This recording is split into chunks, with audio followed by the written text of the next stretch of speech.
Hello जी। तो guys आज हम बात करने वाले हैं इन भाई साहब के बारे में। नाम है कुमार श्याम। आप में से बहुत लोगों को इसके बारे में पता होगा और जिनको नहीं पता मैं उनको बता दूं। ये पॉलिटिकल टॉपिक से वीडियो बनाता है और इसके यूट्यूब पर 4 लाख से ज्यादा सब्सक्राइबर हैं और ये बहुत ही इंटेलेक्चुअल बंदा है जिसको रवीश की डॉक्यूमेंट्री व्हाइल वी वॉच्ड में भी फीचर किया गया है। नमस्कार, मैं कुमार श्याम। इस वीडियो को एनडीटीवी के स्टूडियो में पत्रकारों के द्वारा देखा जा रहा है और उस क्लिप को फिल्म के अंदर इस्तेमाल करना मेरे लिए, मेरे काम के लिए सम्मान की बात है। Prannoy Roy and his wife Radhika Roy on the charges of criminal conspiracy, cheating and corruption. NDTV के डायरेक्टर प्रणव रॉय को 2 वर्षों के लिए सीबी ने निलंबित कर दिया है। पत्रकारों पर हमले हो रहे हैं, गिरफ्तारियां हो रही है। पत्रकारिता के लिए सबसे दर्दनाक दौर है। तो ये सब सुन के आपको बहुत ही इंटेलेक्चुअल बंदा लग रहा होगा, बट एक्चुअली में कहानी कुछ और है। वो कहते हैं ना कि पैसों की चमक आदमी को अंधा कर देती है, वही हुआ है इसके साथ। नहीं तो किसको पता था जो आदमी रवीश कुमार की तारीफ करते हुए नहीं थकता था, वही बाद में जाके उन्हीं को गाली देने लगेगा। रवीश कुमार के बारे में कहें तो एक ऐसा अकेला व्यक्ति जो पिछले 5 सालों में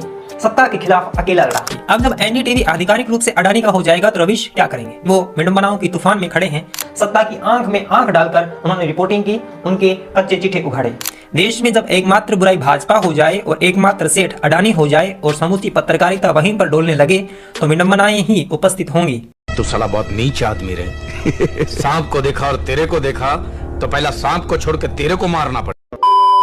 और अगर आप कंगना को हिपोक्रेसी क्वीन बोलते हैं तो इसको आप हिपोक्रेसी किंग बोल सकते हैं, क्योंकि जहाँ ये पहले राहुल गांधी को डिफेंड करता था वही अब ये राहुल गांधी को देश के लिए खतरा बता रहा है। और राहुल गांधी को भारतीय मीडिया ने जिस प्रकार से टारगेट किया है पिछले सालों से और उनकी जनमानस में नकारात्मक छवि बनाने की कोशिश की है और दरअसल बन भी गई है। गांधी कुल का एक चिराग जिसके दादे परदादे माँ बाप सत्ता के शीर्ष पर रहे, क्या वह सत्ता से दूर रहने के बाद इतना बौखला गया है कि वह भारत के लिए एक थ्रेट बनता जा रहा है? गजब टूबीबाज आदमी हो। हाँ ठीक है, तो ये तो मोदी जी की यही खासियत है। मेरे कहने का मतलब ये है कि जब आप इन्हीं भूलों पर राहुल गांधी को पप्पू ठहरा सकते हैं, उनको अपरिपक्व नेता ठहरा सकते हैं, तो मैं कहना चाहता हूं कि राहुल गांधी से भी बढ़कर हमारे देश के प्रधानमंत्री हैं, उनको आप गप्पू कह सकते हैं। राहुल गांधी अगर जाति की राजनीति में इतने आक्रामक हैं तो इसके पीछे यही तर्क काम करता है। इस तरह चुनी हुई सरकार को जब वो चुनाव लड़कर नहीं हटा सकते तो अराजकता का सहारा लेकर हमला करके हटाया जाता है। यानी भीड़ जाकर पीएम आवास पर या संवैधानिक संस्थाओं पर हमला कर दे और उन पर कब्जा कर ले तो सरकार को उखाड़कर फेंका जा सकता है, जैसा अभी बांग्लादेश में हुआ है।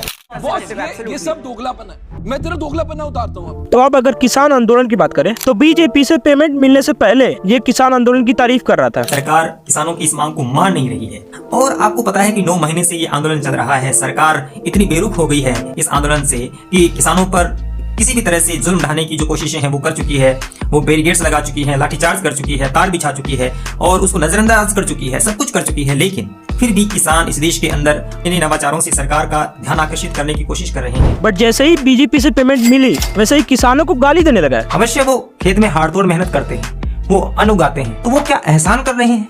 आप जो सेवा कर रहे हैं वो समाज सेवा नहीं है। पार्टी बदल लिया साला। उसके बाद से कह रहे हैं कि ये तो इकट्ठे किए गए पॉलिटिकल कार्यकर्ताज हैं, बल्कि ये किसान नहीं है। इस तरह का प्रोपेगेंडा फैलाया गया। क्या ये वास्तव में किसान सीरियस मांगे लेके आए हैं या इस प्रोटेस्ट के पीछे कुछ और एजेंडा है? कुछ लोग ये कह रहे हैं कि हम तो पाकिस्तान से संधि कर लेंगे, कुछ लोग कह रहे हैं कि हम मोदी को मुक्के से मारेंगे। एकदम इन्होंने वक्त बदल दिया, जज्बात बदल दिए, जिंदगी बदल दी। कुछ लोग कह रहे हैं कि हम खालिस्तान चाहते हैं। अबे साले।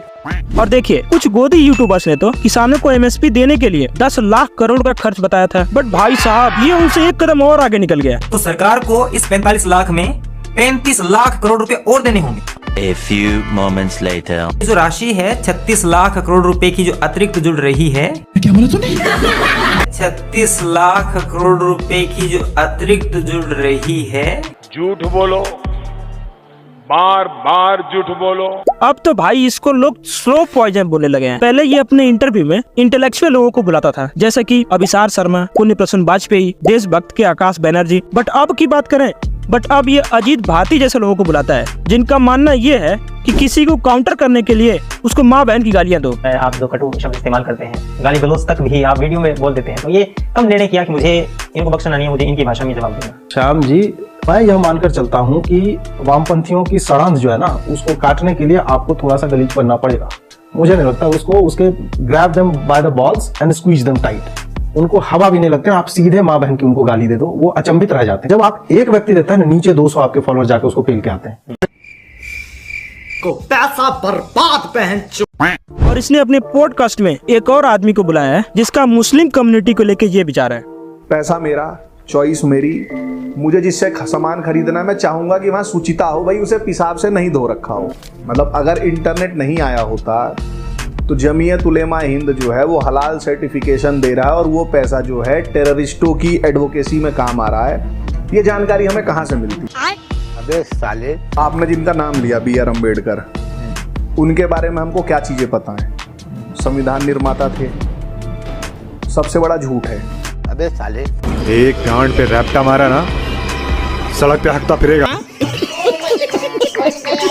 तो भाई इस वीडियो में इतना ही। आपको इसको हेट देने की जरूरत नहीं है, क्योंकि इसको पहले से ही हेट मिल रही है। और अगर आप यहाँ तक पहुँच गए हैं तो इसका मतलब आपको वीडियो पसंद आया है। तो अगर आपको वीडियो पसंद आया तो लाइक कर सकते हैं और सब्सक्राइब करने के विचार में सोच सकते हैं। कि मैंने जो ये काम शुरू किया था, इसमें जो प्राथमिक प्रेरणा थी वो रवीश कुमार थे।